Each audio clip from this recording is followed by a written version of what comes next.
Okay. Good morning, everyone. Welcome back to today's webinar session. This is the second and the concluding session on hyperbola chapter in Mathematics 2B. Children, this is a very interesting topic in the conic sections. So in the first session, Mrs. V. Ushasri Madam has given an introduction on standard form of hyperbola. Its other different types of hyperbolas also. Now, in the today's session, she will be continuing with the hyperbola chapter. The remaining part in this hyperbola chapter is tangent and normal, auxiliary circle, that is asymptotes of hyperbola, and this will be the concluding session. So you should be very happy, children, to have such a good and dedicated teachers for model schools. Make use of this opportunity even if the physical classes starts. So over to you, ma'am. Please continue the session. Yes. Thank you, madam. I'm really happy to share my expertise with you, children.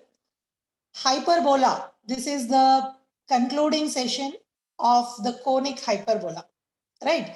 Having discussed three different types of conics: circle, parabola, ellipse. Then the fourth conic what we are discussing is hyperbola.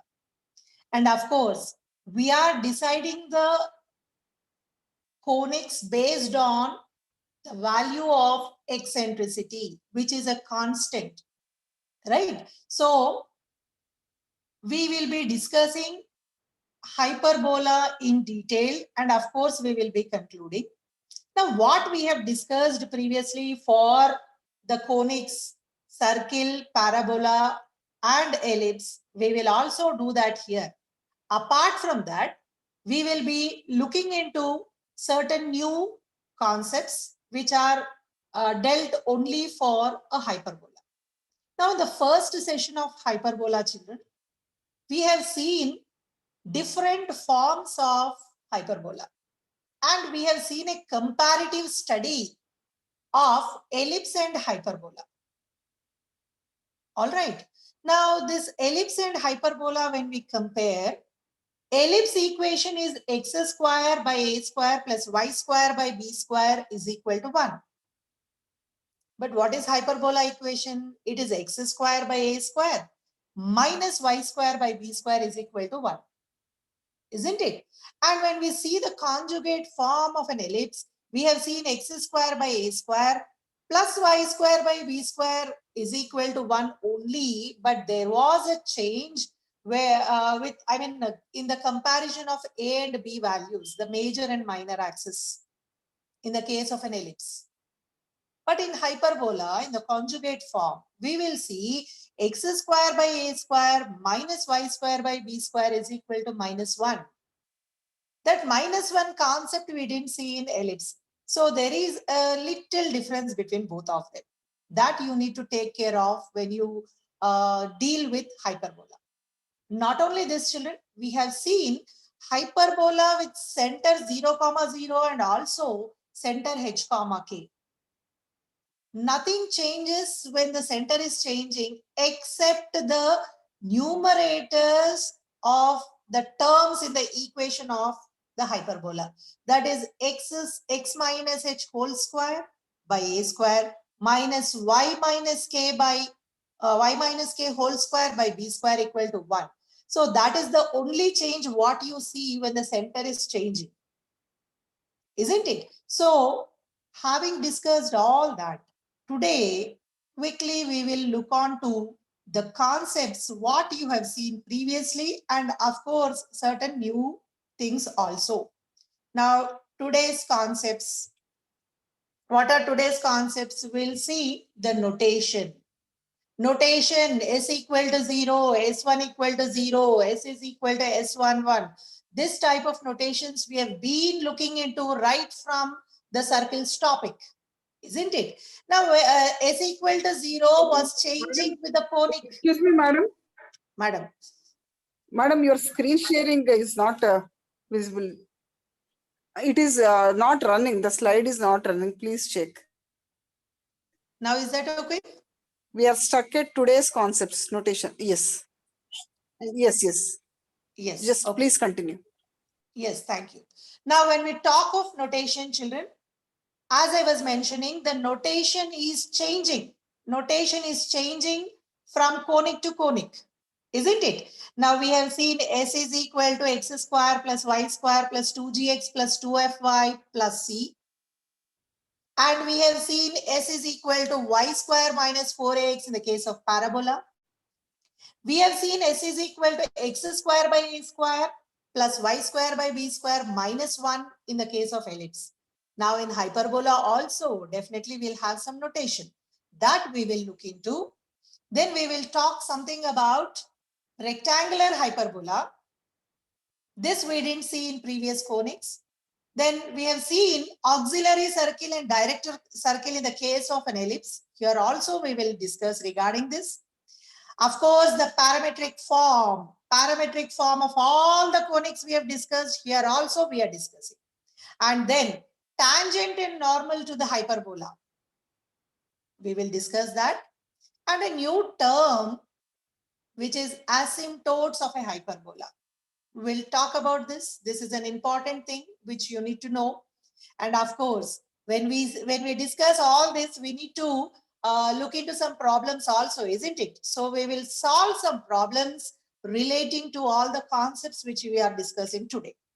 Now, having seen this, quickly we will move on to the problems. Okay, problems of today's session start with this. Prove that sum of reciprocals of eccentricities of hyperbola and its conjugate is 1. Now, children, you are taking sum of what? Reciprocals. What reciprocals? Reciprocals of eccentricities. Of what?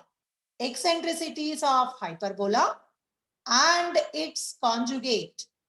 Now, hyperbola will be x square by a square minus y square by b square equal to 1. Its conjugate equation will be what? X square by a square minus y square by b square equal to minus 1. Isn't it? So, for both the equations, we will take eccentricities, we will take reciprocals of that, and then we will sum up.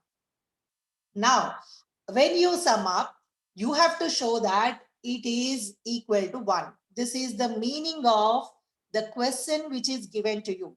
So try understanding by breaking the problem into bits and pieces. Try to understand the meaning of each and every term. Then assemble the things, children, that will make the problem very easy for you. All right. Now, we will just take E1 and E2 as the eccentricities of the hyperbola and its conjugate.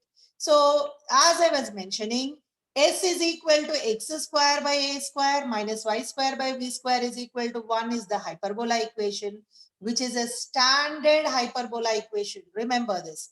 And its conjugate we represent with S dash, which is nothing but x square by a square minus y square by b square equal to minus 1. Now, eccentricity of the first equation will be E1 and S dash for this eccentricity will be E2.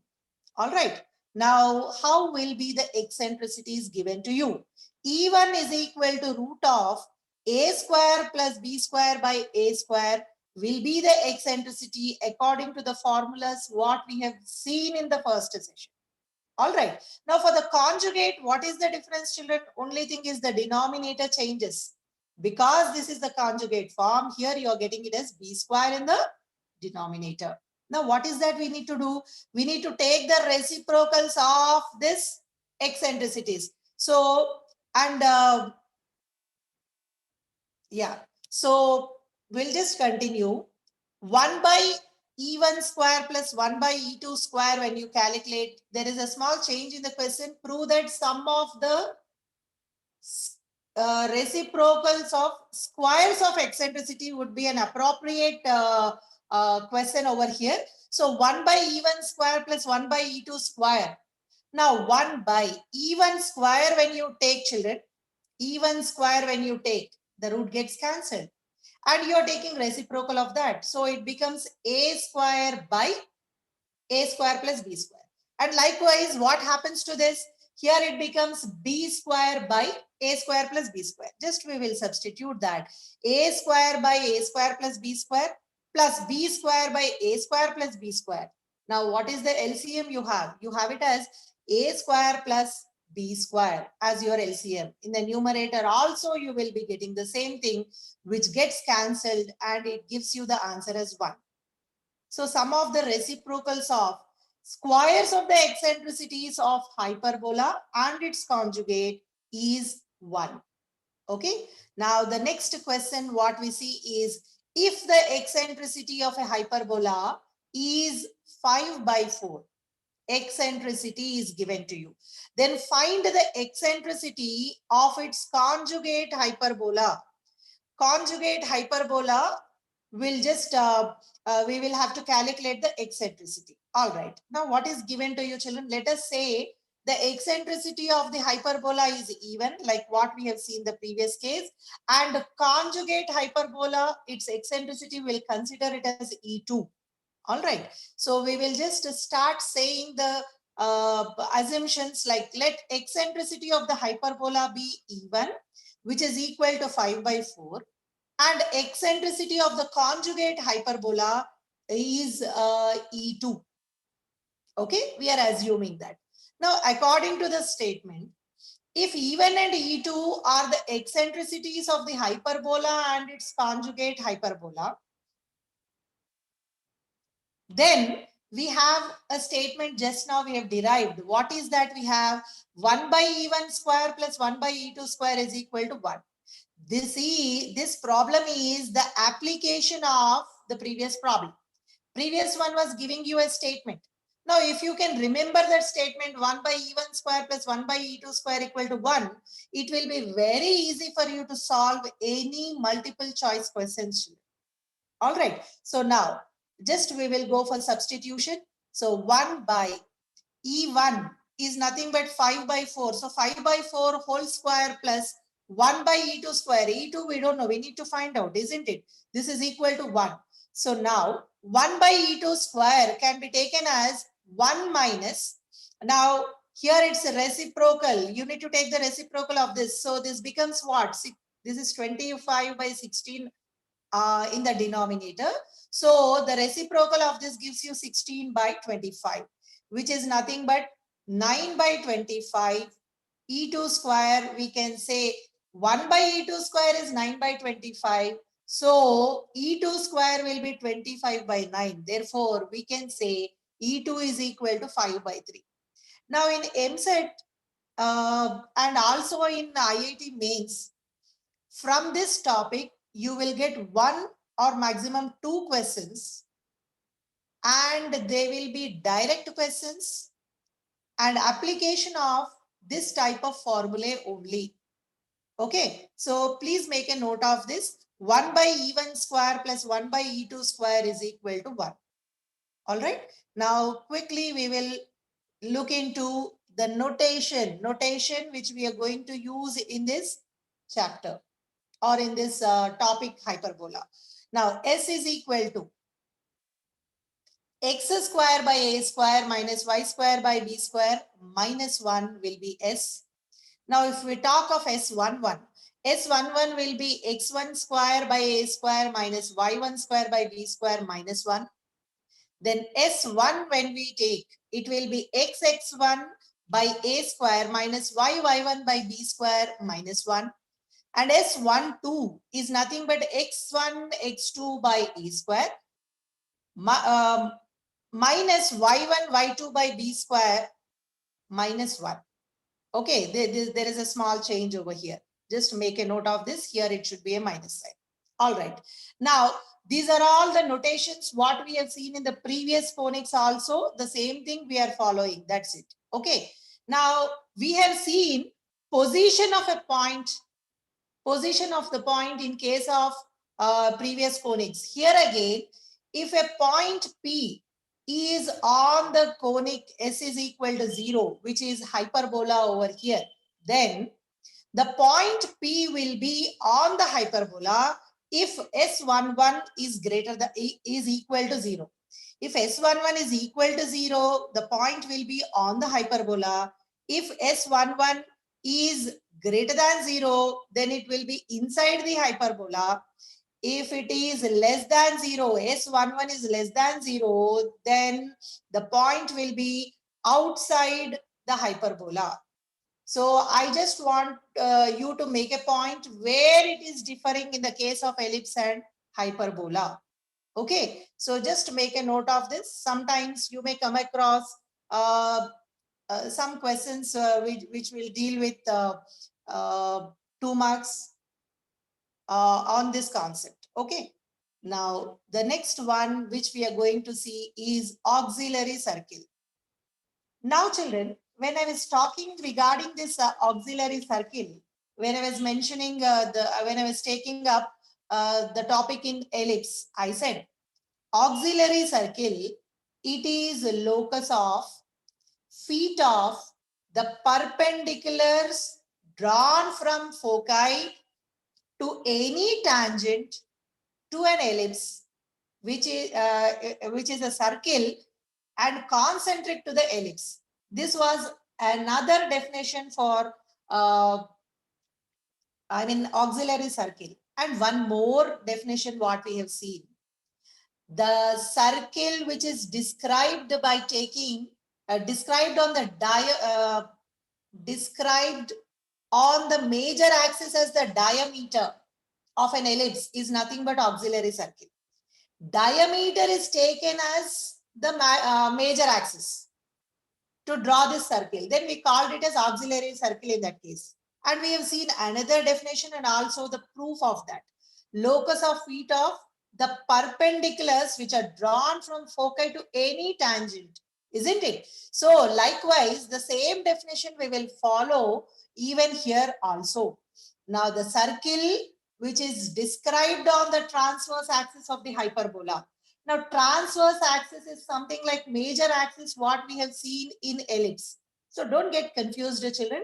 Major axis, what it was doing in the case of an ellipse, the same thing will be taken here. The same concept will be taken for transverse axis in the case of hyperbola. Okay, so the transverse axis is taken as the diameter to draw the circle. And how is this circle? This circle is concentric, or we can say it is making use of the same center which hyperbola is using, isn't it? So we call it as an auxiliary circle to the hyperbola S is equal to 0. And its equation will be given by x square plus y square equal to a square. Circle equation, isn't it? And its radius will be a naturally. Why it is so? We will just look at this. Hope you are able to recollect all these things. This is a hyperbola with vertex A and A dash and center C, which is 0, 0. And B dash is giving you the conjugate axis, right? S dash are the foci, right? Then you are taking a circle. How is this circle? The circle is taking the diameter as A dash. What is A dash? A dash is the transverse axis. Okay, now C to A, what is the distance? C is 0, 0 and A will be taken as A, 0. So the distance between C and A, it is taken as A. So the radius of this circle is A. Therefore, we can say the circle equation is x square plus y square is equal to A square. Okay, so this is the auxiliary circle. Then we will see the parametric coordinates. Parametric coordinates we have seen in the case of an ellipse also, isn't it? Now here in the case of a hyperbola, we will be taking the parametric coordinates as x is equal to a secant theta and y is equal to b tan theta. Okay, and if you are taking any point on the hyperbola, it can be represented by writing it as a secant theta, comma, b tan theta. Now, what is this theta, where you are taking this theta, we will look into with the help of a diagram. Now, this is the coordinate axis. This is the hyperbola what you're taking with center C. A and A dash are the vertices of the hyperbola what you're taking. Then B dash is forming the conjugate axis. A dash will be the transverse axis, as you know already. Now, you're taking an auxiliary circle, right? Where how you are taking the diameter as the transverse axis. Then just consider a point P with coordinates x comma y, and center of the circle of course is 0 comma 0. Now I'll just take a projection from P onto the transverse axis of the hyperbola, and I will name it as some Q over here. All right, then we will take a tangent. And here children, when you're dropping a perpendicular, projection will be a perpendicular always, isn't it? So when you're dropping a perpendicular, definitely at this point, the coordinate of x will be x itself. Because when you have x over here also it should be x. And the point is very much on the x-axis, so y coordinate is 0. So the coordinates of Q will be given by x comma 0. All right. Now we'll take a point T on the circle, on the auxiliary circle. Then at this point T, you're taking a tangent to the auxiliary circle. And of course, the tangent is meeting at Q. Then just join C to T. C to T, when you are joining, it is the radius. The radius will be always perpendicular to the tangent taken to a circle. This we have been studying right from 10th class, isn't it? So the angle formed here is 90 degrees. Every one of you know that. I am very sure that you know this, isn't it? So I can say CTQ is forming a right angled triangle. Then the angle, then I said CT is the radius. So what is the CA? CA is A. Length of CA is A. So CT also should be A because both are radii. All right. Then at C, you're taking the angle as theta. How is that you are getting theta? Theta is the angle made by CT with the transverse axis. Okay. So now, what is CQ? Just observe this carefully. CQ is nothing but x. From C to Q, what is the length, children? It is x. It is given by this value x. Okay. Then what is CT? CT is A. Now, what do you know in this right angled triangle?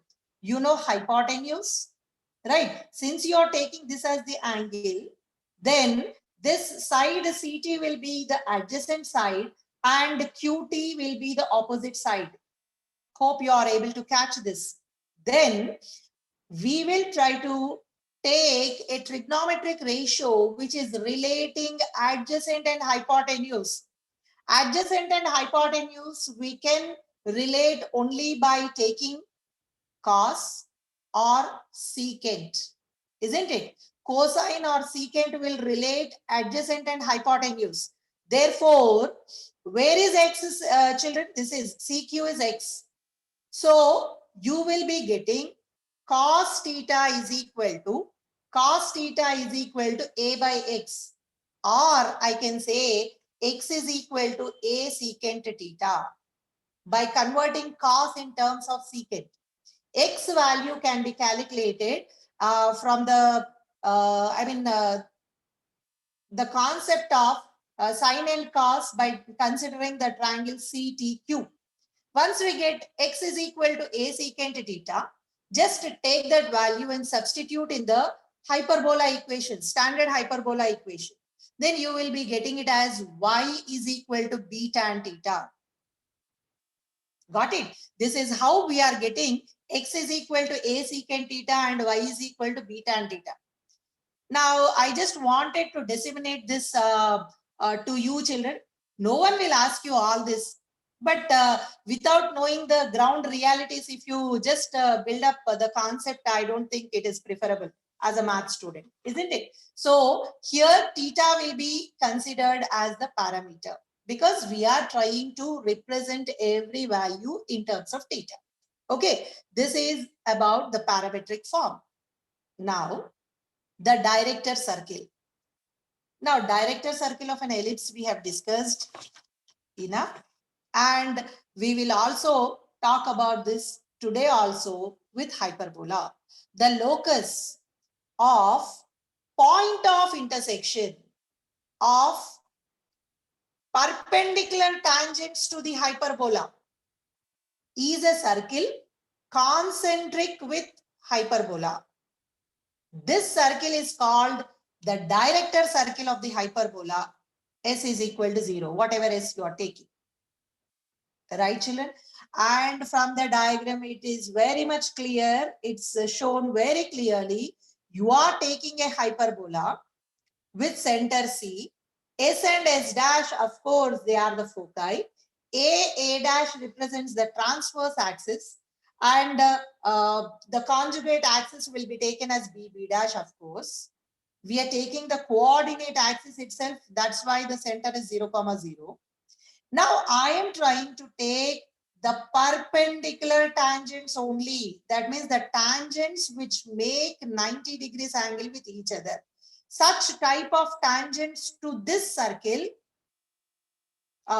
such type of tangents to the hyperbola, we will take, and all the point of intersections of this perpendicular tangents, when we join, we will get a circle. That circle we are calling it as the director circle. So let us see this, children. The locus of point of intersection of perpendicular tangents to a hyperbola. You are taking tangents, just see these blue lines. They are tangents to the hyperbola. How are they? They are making 90 degrees angle over here. Now, can you have such type of perpendicular tangents to the hyperbola? Yes, definitely we can have. Now we will collect all those perpendicular tangents and we will just take only the point of intersection of those perpendicular tangents. And then when we join them, we will get a circle. That's why we are calling it as locus. Locus is a set of points which satisfy certain condition, isn't it? That's what you have studied in your first year. So here hyperbola, perpendicular tangents to the hyperbola, and how are they? They are concentric with the hyperbola. That means whatever center you are taking for the hyperbola, the same center will be considered for the director circle also. That is the reason why we are mentioning the word concentric. Okay, now this is called as the director circle, and its equation will be given by x square plus y square is equal to a square minus b square. Hope I made it clear. Then quickly we will look into the tangent and normal to a hyperbola. Tangents and normal, right from tangents we are studying right from class 10th, isn't it? Now, and you have seen in depth of this in the previous conic sessions. Now we'll just take the gist of that, and we will look into how it is differing from the previous cases. Equation to the tangent at P x1 comma y1 on the hyperbola is S1 is equal to 0. Now S equal to 0 will be a standard hyperbola equation. On that hyperbola, if you are picking a point P which has the coordinates as x1 comma y1, then S1 equal to 0 will give you the tangent equation. Then what is S1 equal to 0? X1 by a square minus y1 by b square minus 1, which is equal to 0. Now, think that you are given with a line equation y is equal to mx plus c. Now, how is that you will be checking whether it is a tangent to the hyperbola or not? We have seen such type of case in the case of ellipse also. right? So the condition for the line y is equal to mx plus c to be a tangent to the hyperbola will be given by c is equal to plus or minus root of a square m square minus b square. Now, do you remember, children, what we have taken in the case of ellipse? It's the same, only thing is we had plus in between here under the root, isn't it? So now once you know what is the value of c, can you write the tangent equation? Yes, instead of c in the equation, if you substitute this value, you will get the tangent equation, provided you should be given with slope of the line or slope of the tangent what you are taking up, right? So equation of the tangent to the hyperbola with the slope m can be taken as y is equal to mx plus or minus root of a square m square minus b square. Got it, children? Now, in the parametric form also, we can take up a tangent equation. How to do that? Now, equation of the tangent to the hyperbola is equal to 0 in the parametric form will be given by x secant theta by a minus y tan theta by b is equal to 1. Now, how is that you are getting secant theta and tan theta over here? You remember any point on the hyperbola, just now I was saying it can be taken as a secant theta and b tan theta. Now, instead of x1, just substitute a secant theta, a, and in the denominator you have a square. So one a gets cancelled. Likewise, b, one b in the denominator gets cancelled. Now that's how you're getting it as a secant theta by a minus x secant theta by a minus y tan theta by b is equal to 1. Now, normal is a line which will be perpendicular to the tangent. So its equation can be taken for a hyperbola in this form. How is it? Let us see. It is a square x by x1 plus b square y by y1 is equal to a square plus b square. Now, in the parametric form also you can represent a normal. Now, this can be taken as ax by secant theta plus by by tan theta is equal to a square plus b square. Now, these are all the conditions what you need to remember. To complete 2 marks questions in IPE and also certain multiple choice questions in EAMCET or IIT mains, it will be possible for you to complete that in no time only when you remember all this. Okay, understand the concept and then try to remember, children. Right, now looking into a problem, you have 3x minus 4y plus k equal to 0, a line equation which we are calling it as a tangent. If this is a tangent to the hyperbola x square minus 4y square equal to 5, then you have to find the value of k. Right, now is at a glance when you look at this, is it looking like a hyperbola, the standard form? No. Why? Because you are unable to see something in the denominator, right? So first we will try to make it into the standard form. All right, now you are given with a hyperbola equation, x square minus 4y square is equal to 5. So just divide either sides with 5, then you will get it as x square by 5 minus y square by 5 by 4 is equal to 1. All right, that means what is a square? A square is 5 and b square is 5 by 4. Now from this, can we calculate a and b? And of course, you can take root on either sides. Then you will get a and b also. Okay, now we know one condition. Just now we have seen y is equal to mx plus c if it is a straight line. If it has to be a tangent to the hyperbola, then you have the condition as c is equal to a square m square minus b square, isn't it? So we will make use of that condition. Y is equal to mx plus c becomes a tangent to the hyperbola is equal to 0 only when you have c square is equal to a square m square minus b square. All right. So now we will take the given equation, which we are treating it as a tangent to the hyperbola. We will write it in the form of y is equal to mx plus c. Then we'll get it as 3 by 4x plus k by 4. Then you will have m is equal to 3 by 4 and c is equal to k by 4. Okay, children. M and C we know. Just we will substitute. Do you know what is B? Yes, of course. Do you know what is A? Yes. Just now we have calculated. So we'll just start substituting. You will have it as k by 4 whole square is equal to 5 into A square is 5, isn't it? So 5 into 3 by 4 whole square minus 5 by 4 is nothing but B square. So k square by 16 you will be getting here, children. This is 9 by 16. 9 5s are 45. 45 by 16 minus 5 by 4. So you will have it as k square by 16 is equal to 45 minus 20 by 16, which is nothing but k is equal to plus or minus 5. Why? 16 on either side gets cancelled. You'll have it as 25 over here. So 25 under root will be plus or minus 5. All right. Now the next problem. Find the equations of the tangents to the hyperbola 3x square minus 4y square equal to 12, which are parallel and perpendicular to the line y is equal to x minus 7. Now you need to find out the equation of the tangents to the hyperbola. The condition which you need to take on the hyperbola is the tangent should be parallel to this first case.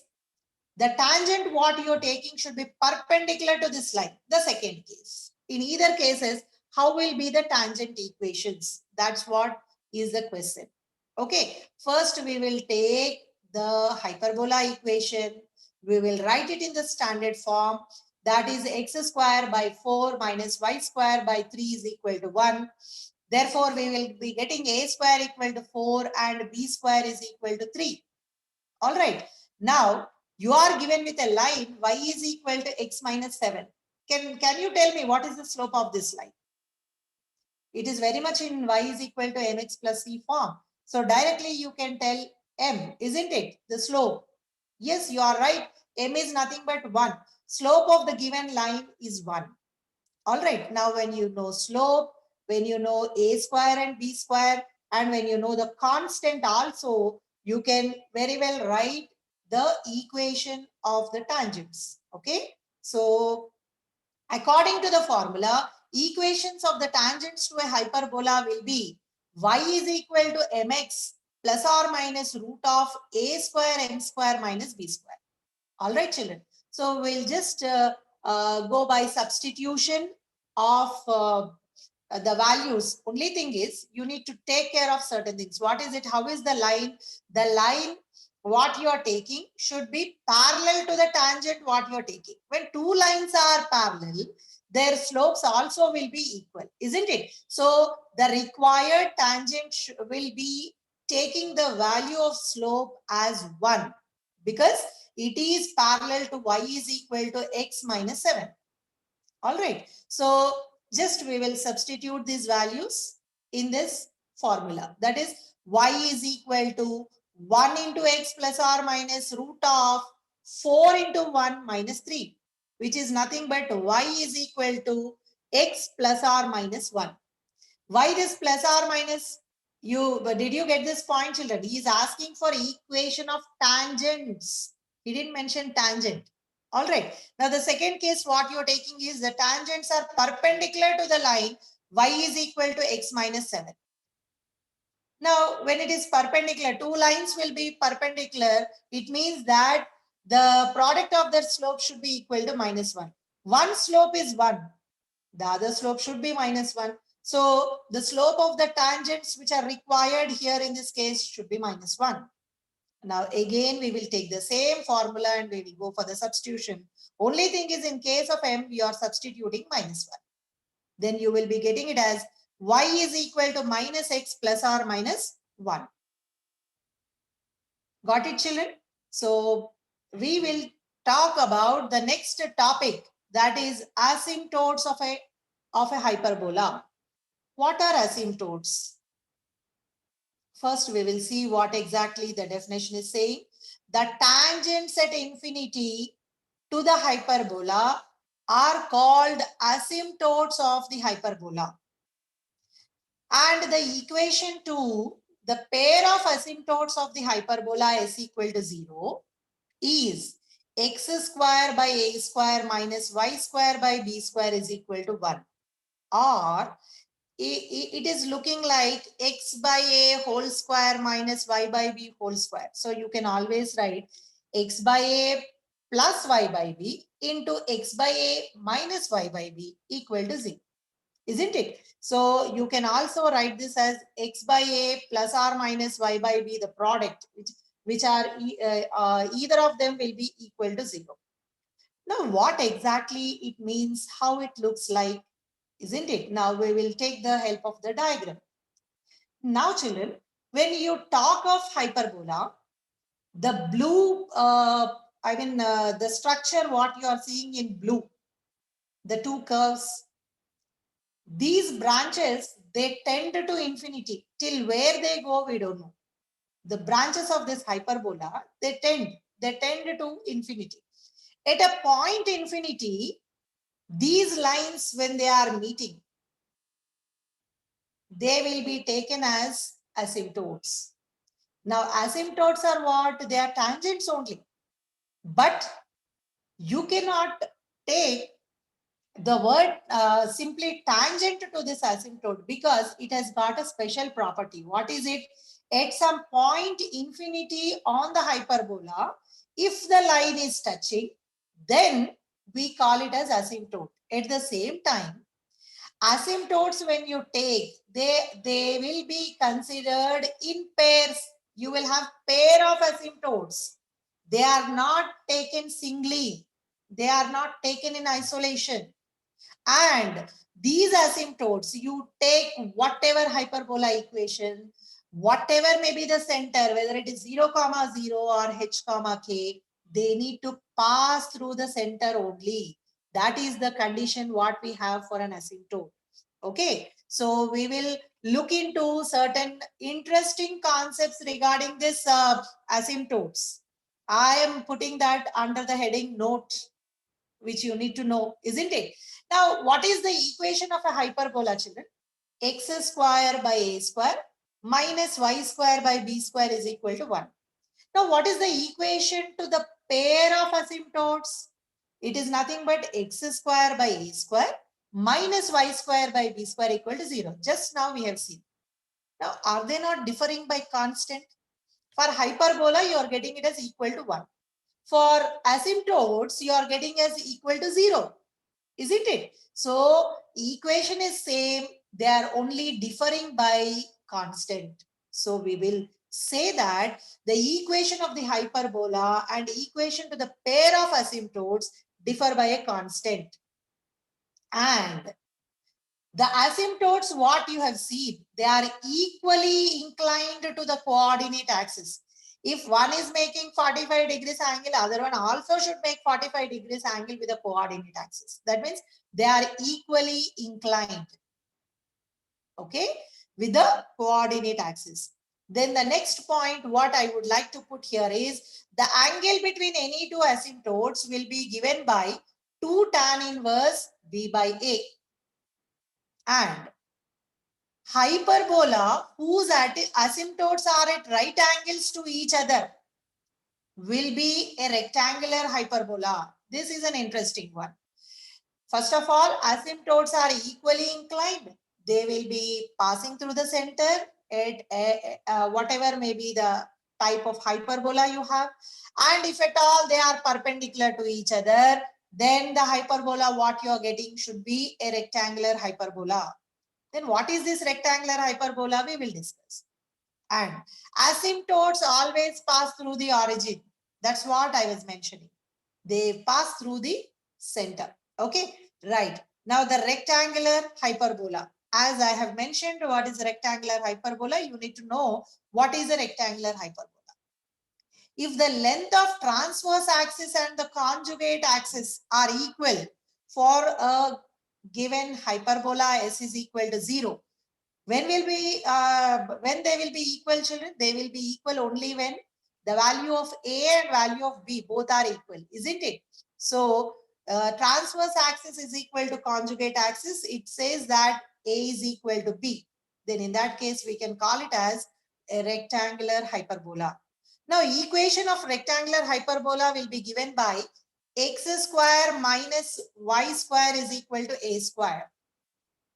By this time, you might have got the idea. Actually, hyperbola equation is x square by a square minus y square by b square equal to 1. But instead of b square also, I can put a square, right? So take LCM as a square and go for cross multiplication. You will be landing up with this type of equation. Now, when you have this equation, how will be the eccentricity of a rectangular hyperbola? Eccentricity of a rectangular, generally any hyperbola will take the form of, for eccentricity, it will be root of a square plus b square by a square. But a and b both are equal. So instead of b square, I can write a square. Isn't it? So you will be getting it as root of 2a square by a square. A square and a square, they get cancelled. You will be getting it as root 2. Therefore, we can say for any rectangular hyperbola, eccentricity is root 2, a point to be remembered. What is the eccentricity of a rectangular hyperbola? It is root 2. Okay. Now, equation of asymptotes in this case, for a rectangular hyperbola, equation of the asymptotes can be taken as y is equal to plus or minus x. All right. And the angle between them, as I was mentioning, angle between both of them should be 90 degrees. Why? We said if they are perpendicular, then we call it as rectangular hyperbola, isn't it? So angle between the two asymptotes should be 90 degrees. Okay. Now, not only this, children, you may not be given as the rectangular hyperbola in this form. X square minus y square equal to a square. Of course, it is a rectangular hyperbola, but there is another form of rectangular hyperbola also.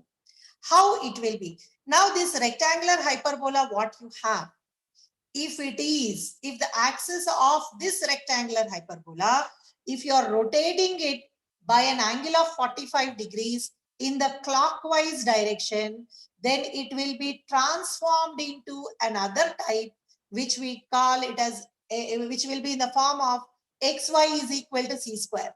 Now, how to transform? Don't get confused. You need to relate this to transformation of axis of your first year. Isn't it? You have learned all the formulae, how to translate.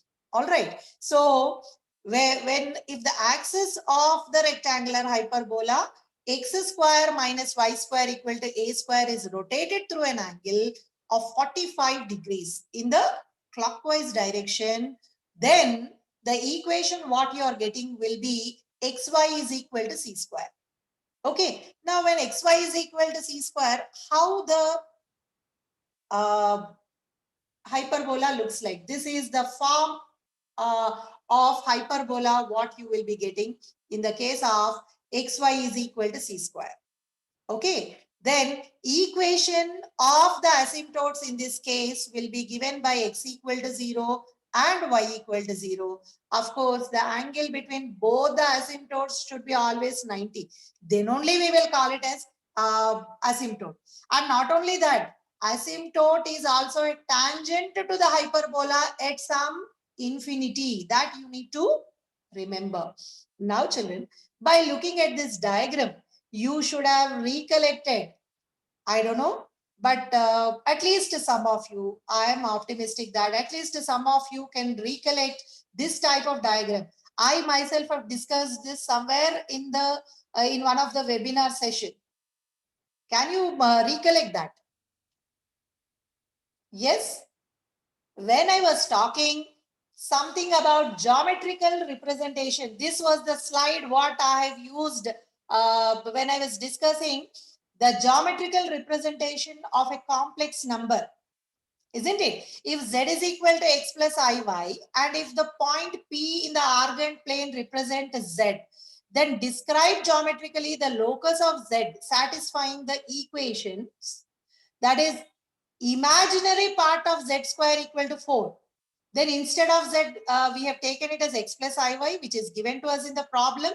We have calculated z square. This z square we have taken it as x square minus y square plus I into 2xy.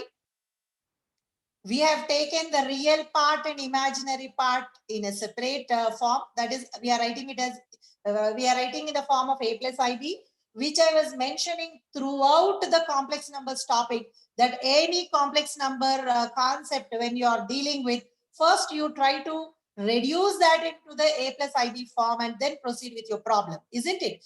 Then here, if you take the imaginary part is 2xy will be equal to 4. That means xy is equal to 2. That means what? Xy is equal to root 2 whole square. Is it not looking like xy is equal to c square form? That's why I said it is representing a rectangular hyperbola when I was discussing this concept.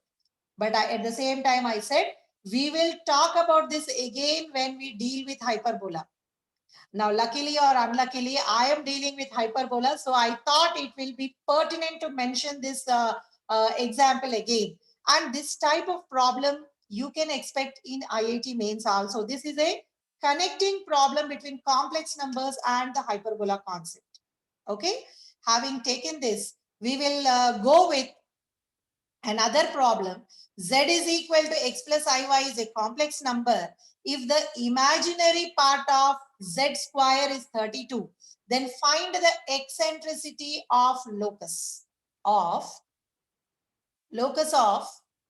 z is equal locus of z. Okay. Now we are given with z is equal to x plus iy. We'll take that. We will calculate z square. That will be x square minus y square plus 2ixy. Now, you are given that the imaginary part of z square is 32. That means 2xy is equal to 32. This implies x square is equal to 16, because 2 and 32, when you cancel, you will be getting xy is equal to 16.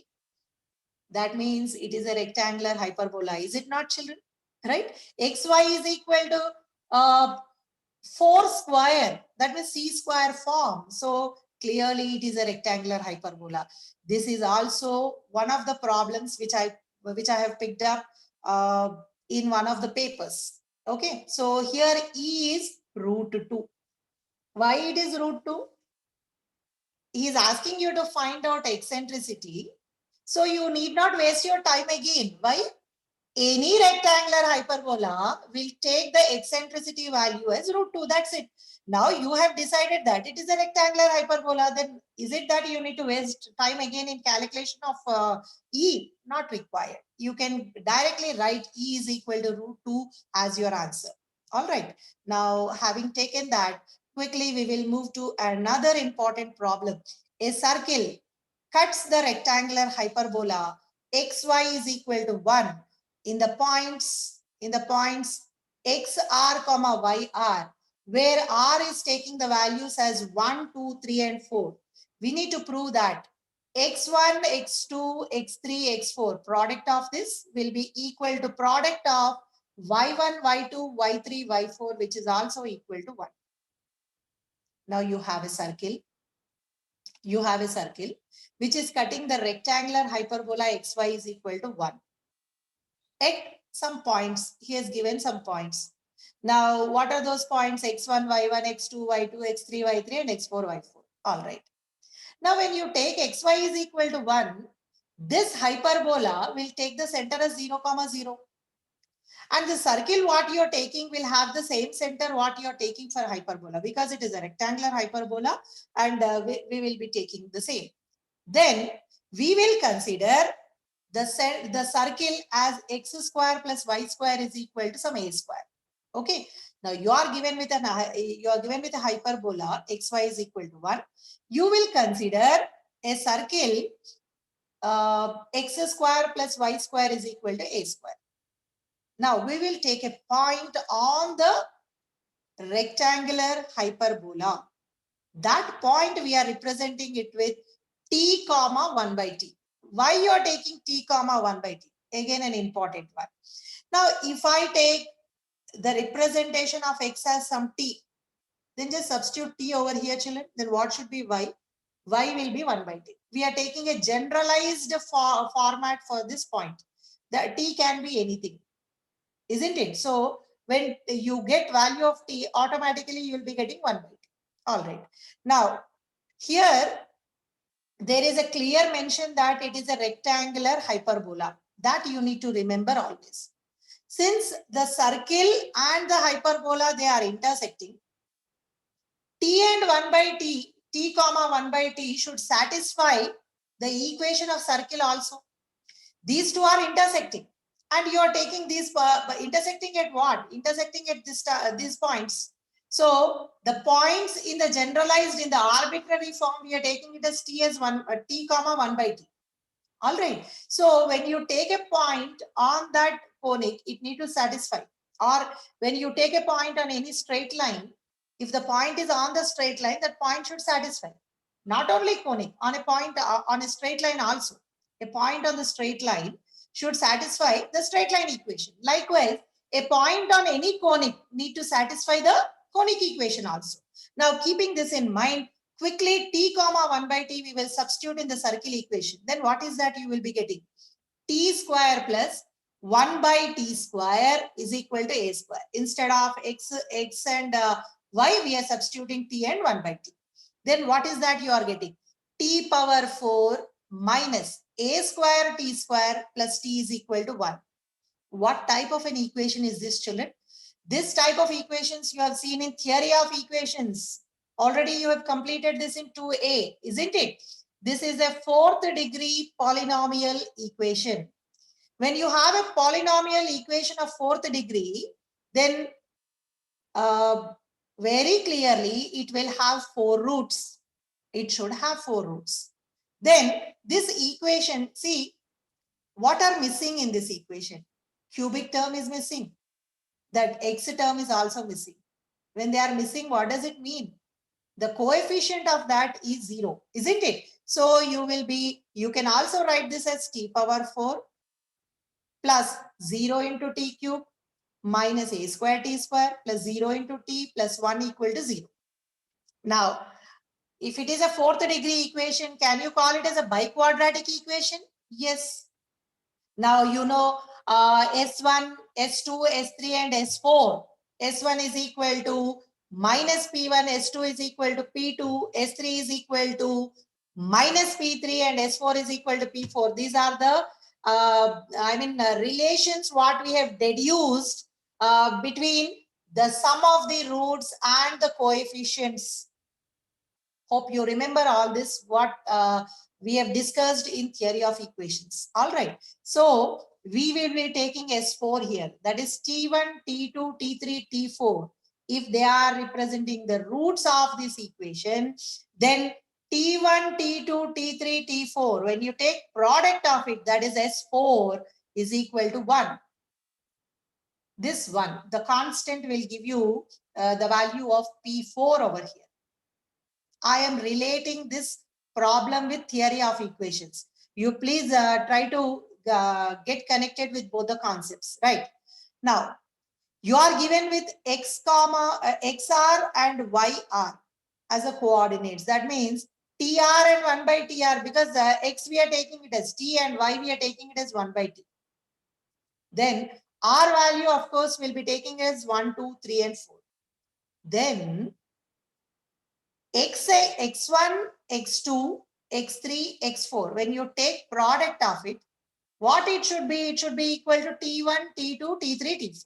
But what is t1, t2, t3, t4? It is equal to 1. Now, what is the product of y1, y2, y3, y4? It should be 1 by t1 into 1 by t2 into 1 by t3 into 1 by t4. So, as a gist, you can write it as 1 by t1, t2, t3, t4. But what is product of all this? We have got it as 1. So, just substitute 1 over here. Therefore, you will be getting it as y1, y2, y3, y4 is equal to 1. Did we get the proof? Yes.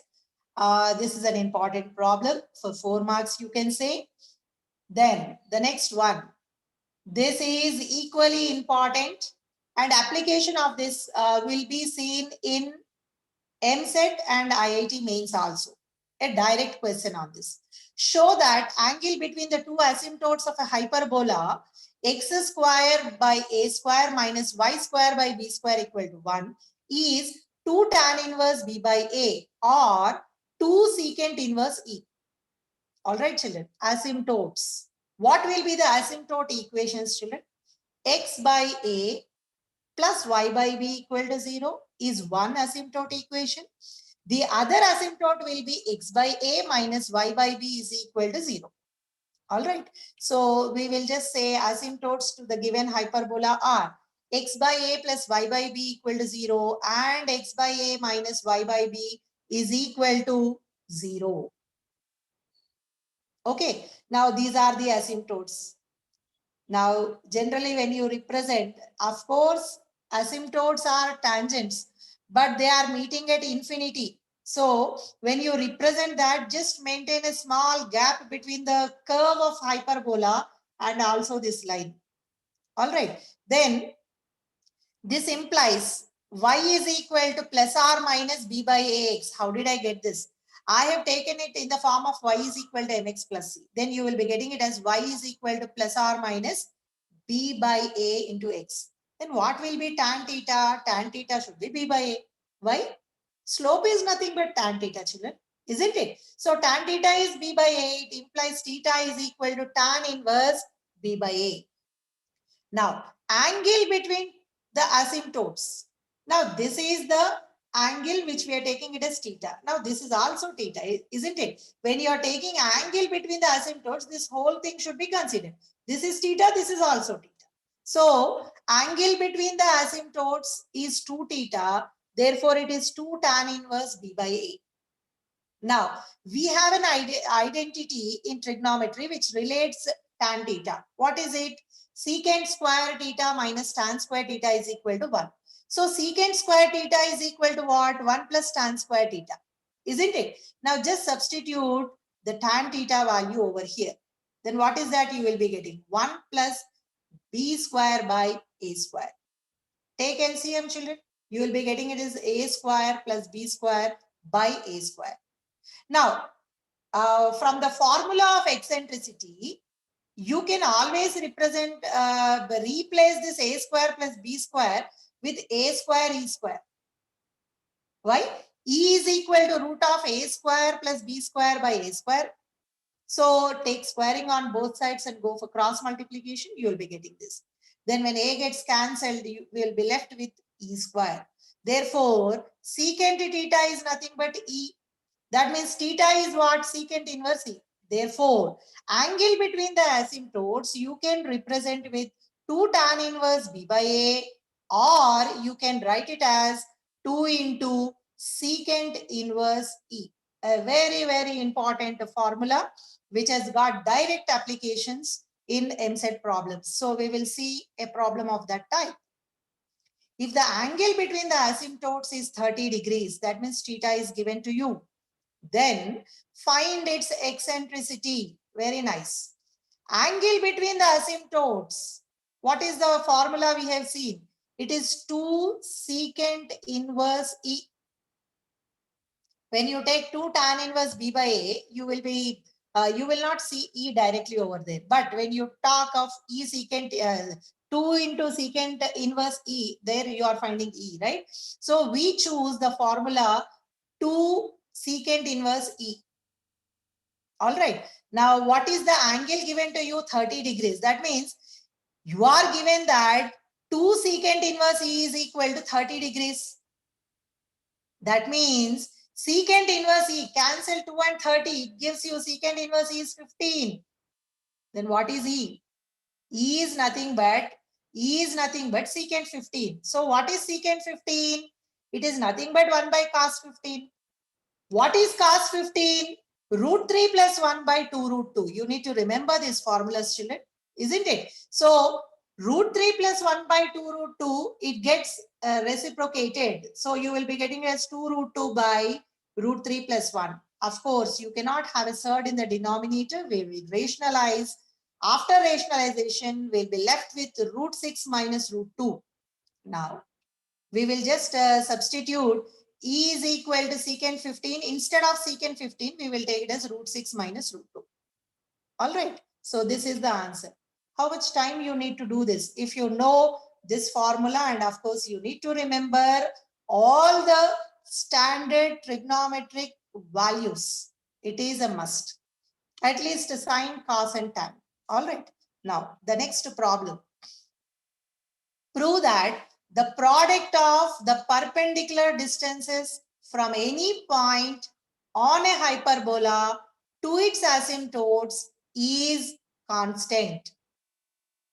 Now you are given you are taking a hyperbola. So first we'll write the standard form of the hyperbola, that is x square by a square minus y square by b square equal to 1.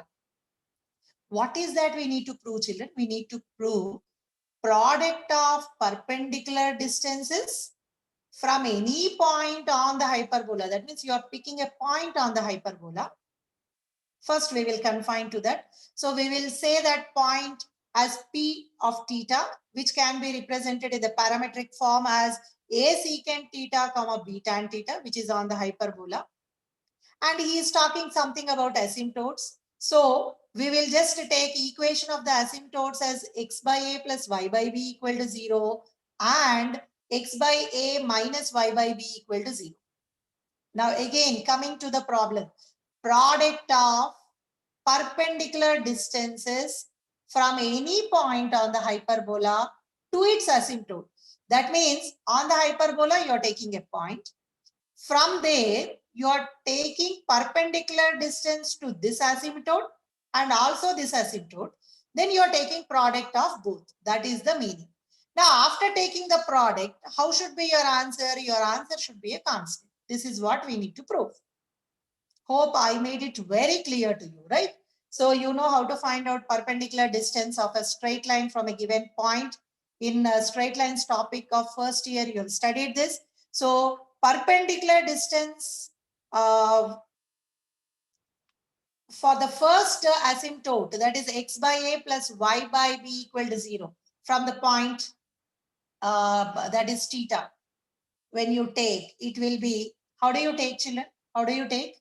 If ax plus by plus c equal to 0 is a straight line equation, then the perpendicular distance from a point x1 comma y1 will be taken as ax1 plus by1 plus c with modulus divided by root of a square plus b square. This is the formula for calculating perpendicular distance.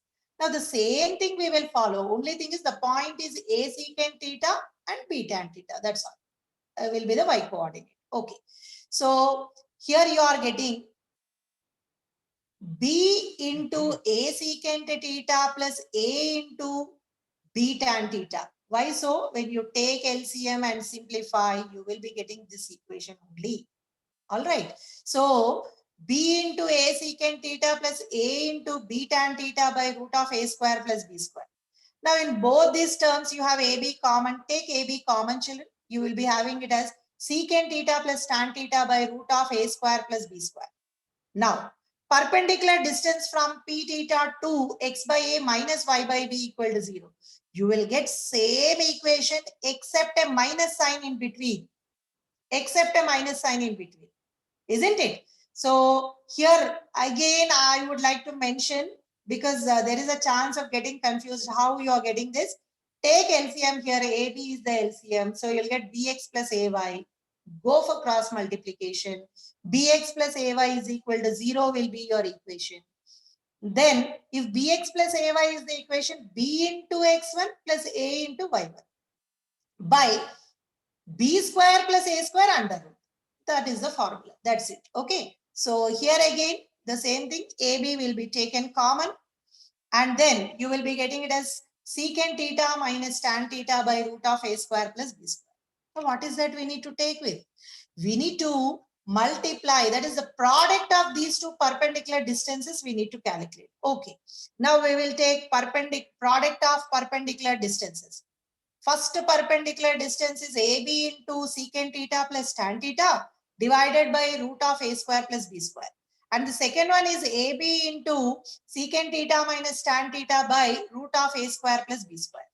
Now, in the numerator, you have AB and AB. It becomes A square, B square. In the denominator, you have root of these two. So root gets vanished. You will be left with A square plus B square. Now, coming to this modulus part, secant theta plus tan theta into secant theta minus tan theta. A plus B into A minus B, which gives you A square minus B square, isn't it? So we can write it as A square B square into secant square theta minus tan square theta by A square plus B square. Now, what is this bracket part? Is it not your identity, children? So we can replace it with 1. So what is that you are left with? A square B square by A square plus B square. What are AB here? AB are some constants. So did we not end up with a constant? Yes, we need to show that the product of perpendicular distances to the pair of asymptotes is a constant. That's what we have seen, right? Now, with this, I would like to say that this is the completion of the topic hyperbola. I am very sure that you will take up these practice problems and you will solve this for sure immediately after the session, because I know you will be more anxious to solve then and there itself. Hope that you have followed it and you found the topic hyperbola interesting. Thank you.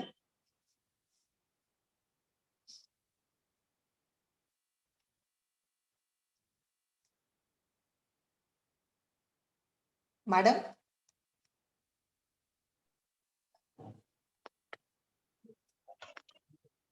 Thank you, Ushasri madam.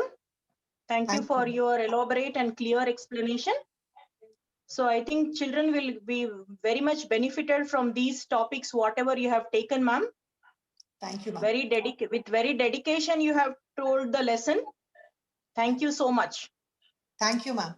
It's my pleasure doing that. Shailaja ma'am unnaro lero, leave avudam. Yes, okay. Yeah.